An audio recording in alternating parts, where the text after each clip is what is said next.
mentioned plans to meet friends at a sports bar, but I was emotionally drained. Hours later, Lena convinced me to leave the apartment. We wandered through Target, sipping coffee, picking up throw pillows. Small things to regain a sense of normalcy. Then came a text from Kylar, one of Dominic's coworkers. He asked if I was okay and mentioned that things had been weird at the bar. I called him immediately.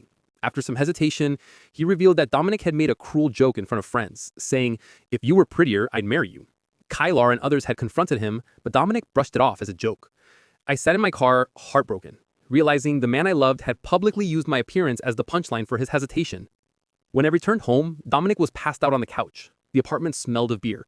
I took Beans to the bedroom and locked the door. The next morning, Dominic tried his usual apology breakfast routine, coffee and bacon. But I couldn't even look at him. I confronted him about what Kylar had told me, and his explanations made things worse. He claimed he was drunk, stressed, and trying to look cool in front of friends. I couldn't stay. I grabbed my things and went to my brother Elliot's apartment, seeking refuge. Dominic texted and called endlessly, pleading to talk, promising to explain. But I responded once. I needed space. I called in sick for work, too exhausted to pretend everything was fine. By Monday morning, Valerie, Dominic's mother, called. She sounded upset, saying Dominic had called her in distress and that there was something important I needed to know. I agreed to meet her at a coffee shop.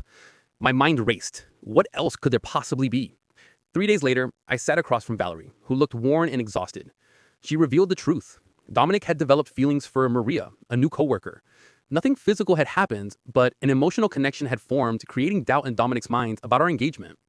Valerie shared her own experiences with infidelity in her family, explaining she didn't want history to repeat itself. The comment at the bar suddenly made sense, not drunken stupidity, but an attempt to sabotage our relationship subconsciously.